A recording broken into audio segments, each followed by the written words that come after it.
అందరికీ నమస్తే. ముందుగా ధర్మపురి ప్రజలు అందరూ ఒక విషయాన్ని గమనించాలి. బీఆర్ఎస్ ప్రభుత్వ పరిపాలనలో మరి ఇక్కడ సౌమ్యుడు మరి ఇక్కడ ఏదైతే ఆ మచ్చలేని నాయకుడైనటువంటి కొప్పుల ఈశ్వర్ గారి ఆధ్వర్యంలో 10 సంవత్సరాల పాటు ఏ విధంగా ధర్మపురిలో పరిపాలన సాగింది, ఇవాళ కాంగ్రెస్ ప్రభుత్వం వచ్చిన తర్వాత అరాచకం ఏ విధంగా జరుగుతా ఉన్నది అని అంటే మరి ఇక్కడ ఏదైతే ప్రభుత్వాన్ని ప్రశ్నిస్తే ఇండ్ల మీదకి దాడులకు పాల్పడుతున్న పరిస్థితి, ఏదైతే మంత్రి గారి అనుచరులు మరి ఇక్కడ సోషల్ మీడియా వారియర్స్ మీద బీఆర్ఎస్ నాయకుల మీద ఏ విధంగా దాడులకు పాల్పడతా ఉన్నారనే విషయాన్ని ఒకసారి మరి ఇక్కడ ప్రజానికం అంతా కూడా గమనించాలి. మరి ఇక్కడ బూతులతోటి విరుచుకపడతా ఉన్నారు. గతంలో మరి ఇక్కడ ఈయన కాంగ్రెస్ కు సంబంధించిన యూత్ కాంగ్రెస్ నాయకుడు తిరుపతి, ఈయన గతంలో సల్వాజీ మాధవరావు అని చెప్పి ఆయన మీదనే దాడి చేస్తే పోలీసులు ఆయన మీదనే ఉల్టా ఎస్సీ ఎస్టీ కేసు పెట్టి మరి ఆసుపత్రి నుంచి జైలుకు తీసుకుపోయిన పరిస్థితి. అదే తిరుపతి ఈ రోజున మళ్ళీ హరీష్ అనే ఒక కార్యకర్తను ఏదో పోస్ట్ చేసిండు సోషల్ మీడియాలో అని చెప్పి నానా బూతులు తిరుగుతూ ఆయన ఇంటి మీదకి దాడికి వేయండి. ఆయన ఇంట్లో లేని సమయంలో మరి వాళ్ళ కుటుంబ సభ్యులను నానా బెదిరింపులకు గురి చేస్తే మరి వీళ్ళందరూ కూడా ఫిర్యాదు చేయడం జరిగింది. అక్కడ ధర్మారం మండలంలోని కాంగ్రెస్ పార్టీ నాయకుడు నందిమేడ గ్రామానికి చెందిన బీఆర్ఎస్ పార్టీ నాయకుడు హరీష్ ఇంటిపై ప్రత్యక్షంగా దాడి చేయడానికి ప్రయత్నించి ఇంట్లో వాళ్ళని భయాందోళనకు గురి చేసిన సంఘటన చోటు చేసుకున్నది. సంఘటన వివరాల్లోకి వెళ్తే పెద్దపల్లి జిల్లా ధర్మారం మండల కేంద్రంలో బీఆర్ఎస్ నాయకుడు హరీష్ గత ప్రభుత్వంలో అభివృద్ధిపై వాట్సాప్ పోస్ట్ చేయడం జరిగింది. గ్రూప్ లో ఉన్న సోగల తిరుపతి, బుట్టి సాగర్ అనే కాంగ్రెస్ పార్టీ నాయకులు మంత్రి అడ్లూరు లక్ష్మణ్ కుమార్ సన్నిధులుగా చెప్పుకునే వీళ్ళు హరీష్ కు ఫోన్ చేసి ఇంట్లో వాళ్ళని దుర్భాషలాడుతూ నానా బూతులు తెచ్చిన అంశాన్ని మనం ఇక్కడ చూడవచ్చు. ఈ రకంగా వాళ్ళు నానా తిట్లు తిట్టి ఇవాళ భయభ్రాంతులకు గురి చేసిన పరిస్థితి నెలకొన్నది. ఇక్కడ ఒక్కసారి ఆయన మాటలు విన్నట్టయితే మీ బీఆర్ఎస్ వాళ్ళ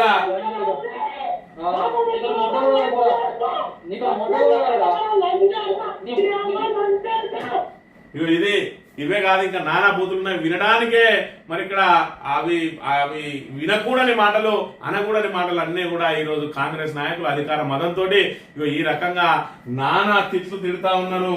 మరి ఈ రకంగా మంత్రి గారు మరి ఇక్కడ దీనికోసమే ఇది చేస్తా ఉన్నా ఒక్కసారి ఆలోచన చేయాలి.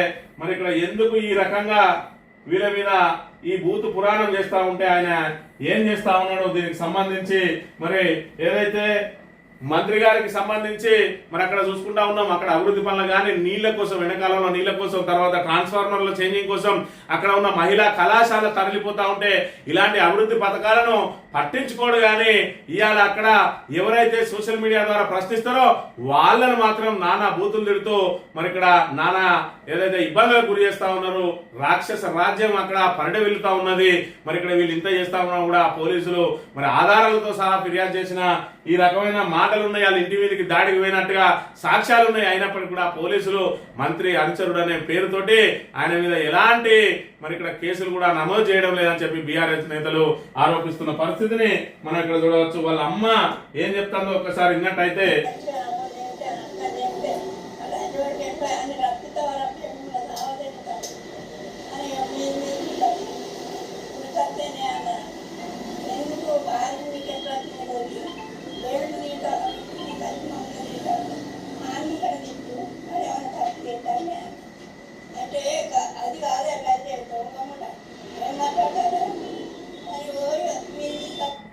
ఒక మరి మహిళ, అది సీనియర్ సిటిజన్ అటువంటి ఒక మహిళను ఆ రకమైన బూతులు తిట్టుకుంటూ ఇంటి మీదకి వచ్చి దాడులకు పాల్పడే ప్రయత్నం చేస్తా ఉంటే మరి ఇక్కడ పోలీసులు ఏం చేస్తారో ఒక్కసారి గమనించాలి. అక్కడ మండలాధ్యక్షుడు ఆయన మాటలు కూడా విన్నట్టయితే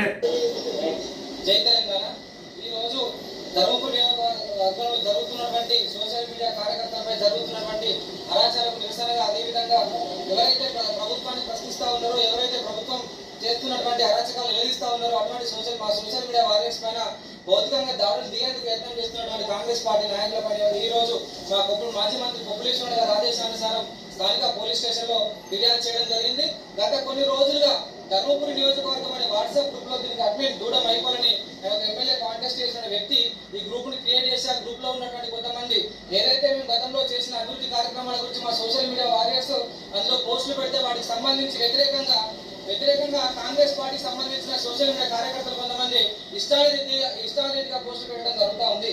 అదేవిధంగా నిన్న జరిగిన ఇదే గ్రూప్ ని ప్రజలే నా ప్రాణమనే గ్రూప్ వీళ్ళు చేసిన పాపం ఏంది అని హరీష్ అనే పిల్లాడు చేసిన పాపం ఏంటంటే గత ప్రభుత్వంలో ఈ అభివృద్ధి కార్యక్రమాలు చేసినాం అని చెప్పి పెడితే మరి వాళ్ళని ఏ విధంగా నానా బూతులు తిట్టుకుంటూ ఏ విధంగా పెడతా ఉన్నారో మనం ఇక్కడ చూడవచ్చు. ఈ రకంగా మరి ఇక్కడ ఒకవైపు వీళ్ళు మరి ఏదైతే అరాచకాలకు పాల్పడతా ఉన్నారో ఇప్పటికే ప్రజలు అక్కడ మరి ఇక్కడ వాళ్ళు తిరుగుబాటుకు కూడా ప్రయత్నం చేస్తా ఉన్నారు. ఈ 3 సంవత్సరాల పాటు మీరు ఈ అరాచకం కొనసాగించండి, కానీ మేము మాత్రం మీ పార్టీలో కొనసాగలేమని చెప్పి కాంగ్రెస్ నుంచి వలసలు ప్రారంభమైనాయి. ఆల్రెడీ ఇక్కడ పార్టీలోకి మరి ఏదైతే మాజీ మంత్రి కొప్పుల ఈశ్వర్ గారి ఆధ్వర్యంలో బీఆర్ఎస్ పార్టీలో చేరుతా ఉన్నారు. ఈ మీరు దౌర్జన్యాలతోటి మరి ఇక్కడ జనాలను ఆపలేరు. ఇవాళ చూసుకున్నట్టయితే మీరు సోషల్ మీడియా వారియర్స్ ను బెదిరిస్తారు కావచ్చు, అక్రమ కేసులు పెడతారు కావచ్చు, కానీ ప్రజల నుంచి మరి ఇక్కడ మీరు మన్ననలు పొందాలి తప్ప ప్రజల నుంచి చీత్కారం ఎదుర్కొంటా ఉన్నారు. అందుకే ఈ రోజున మరి అందరూ కూడా లైన్ కడతా ఉన్నారు. కొప్పుల ఈశ్వర్ గారి ఆధ్వర్యంలో బీఆర్ఎస్ పార్టీలో చేరడానికి మరి ఇక్కడ ముందుకొస్తున్న పరిస్థితిని బట్టి మీరు అర్థం చేసుకోవాలి. ఏదన్నా మరి ఇక్కడ కాంగ్రెస్ పార్టీ నుండి చిలక రాజిరెడ్డి బీఆర్ఎస్ పార్టీలో చేరిక పేడపల్లి మండలం రామభద్రపల్లి కాంగ్రెస్ పార్టీ కార్యదర్శి చిలుక రాజిరెడ్డి గారు కాంగ్రెస్ పార్టీ 420 హామీలను నమ్మి మోసపోయామని ప్రజలు కాంగ్రెస్ పార్టీపై వస్తున్న వ్యతిరేకతను గ్రామ ప్రజలు కాంగ్రెస్ పార్టీ నమ్మే పరిస్థితి లేదని సోమవారం కరీంనగర్ క్యాంప్ కార్యాలయంలో మాజీ సర్పంచ్ కోరకంటి రాజేశ్వర్ గారి ఆధ్వర్యంలో మనకి ఈశ్వర్ గారి సమక్షంలో చేరిన చిలుక రాజిరెడ్డి గారితో పాటు పల్లెరామ, నాగ విజయ, పల్లె పద్మ, మేరు లలిత, గుర్రం రాజమ్మ, మాజీ సర్పంచ్ ఎద్దు మల్లమ్మ, నెత్తుట్ల పరశురాం, గన్నాదుల శ్రీనివాస్, గన్నదుల పరశురాం తదితరులు మరి బీఆర్ఎస్ పార్టీలో చేరిండు. మరి దీన్ని బట్టి అర్థం చేసుకోవాలి. ఇవాళ మీరు బెదిరింపులతోటో మరి ఇక్కడ ఏదైతే తిట్ల పురాణంతోటో ఇండ్ల మీదకి వచ్చి దాడులు చేసో అక్రమ కేసులతోటో ఇవాళ ధర్మపురి ప్రజలను మరి ఇక్కడ మీరు వాళ్ళని భయభ్రాంతులకు గురి చేసి మళ్ళొకసారి గద్దెనెక్కాలని చెప్పి ఏదైతే ప్రయత్నం చేస్తా ఉన్నారో ఖచ్చితంగా ప్రజలు తిరగబడతారు. మీరు ప్రజల మన్ననను పొందండి. కొప్పుల ఈశ్వర్ గారు 10 సంవత్సరాల పాటు ఏదైతే అభివృద్ధి చేసిండో ఆ అభివృద్ధికి మించి చేయండి. కానీ ఇప్పటికే కొప్పుల ఈశ్వర్ గారు తీసుకొచ్చినటువంటి ఆ మహిళా కళాశాల తరలిపోతా ఉన్నది. దాన్ని తరలిపోతా ఉంటే వేడిక చూస్తా ఉన్నారు మంత్రి గారు. దాన్ని ముందుగా ఆపండి. మరి ఇక్కడ ఏదైతే సమ్మర్ లో నీళ్లు లేక నానా ఇబ్బందులు పడరు. మొన్నటి రోజున రైతులందరూ ట్రాన్స్ఫార్మర్ కోసం నానా తంటాలు పడతా ఉన్నారు. అనేక సమస్యలు మరి ధర్మపురిలో నెలకొన్నాయి. ముందు ఆ సమస్యలను పరిష్కరించే ప్రయత్నం చేయండి. కానీ అభివృద్ధి మీద ప్రశ్నిస్తేనో లేదంటే గతంలో ఈ అభివృద్ధి జరిగిందని చెప్పే ప్రయత్నం చేస్తేనో వాళ్ళను బెదిరింపులకు గురి చేసి అక్రమ కేసులతో వేధించడానికి గురి చేస్తే ఖచ్చితంగా 2028లో మీకు మళ్ళీ పరాభవం తప్పదు. లక్ష్మణ్ కుమార్ గారు ఒక్కసారి ఆలోచన చేయాలి. మీరు ప్రశ్నించే వారిని అణచివేయడం కాదు, ప్రశ్నించే వారికి ప్రశ్నలు లేకుండా చేయండి. మీరు అభివృద్ధి కోసం మరి ప్రయత్నం చేయండి, నిధులు తీసుకురండి. మరి ఇక్కడ గతంలో జరిగిన సంక్షేమ పథకాలను అమలు చేసే ప్రయత్నం చేయండి. యూరియా కొరత మరి ఇక్కడ పెద్ద ఎత్తున ఉన్నది. ఉమ్మడి కరీంనగర్ జిల్లాకు మంత్రి మీరు. ఉమ్మడి కరీంనగర్ జిల్లాలో యూరియా కొరత లేకుండా ప్రయత్నం చేయండి. అదే విధంగా మీ శాఖ ఆధ్వర్యంలో ఉన్నటువంటి సంక్షేమ పాఠశాలలు మరి అలా అధ్వానంగా తయారైన ముందు సంక్షేమ పాఠశాలలను మరి ఇక్కడ ఒక తాటి మీదకి తీసుకొచ్చి ఒక అభివృద్ధి పథంలో తీసుకుని దానికి సౌకర్యాల కల్పన కోసం ప్రయత్నం చేయండి.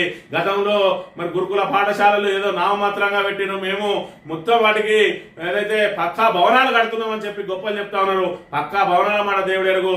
ఆ విషాహారం లేకుండా ఫుడ్ పాయిజన్ కేసులను మరి అరికట్టే ప్రయత్నం చేయండి. ఎలుకలు కొరుకుతా ఉన్నాయి పిల్లలను. మరి ఇక్కడ కరెంటు శాఖలతో చచ్చిపోతా ఉన్నారు, పాము కాటుతో చచ్చిపోతా ఉన్నారు.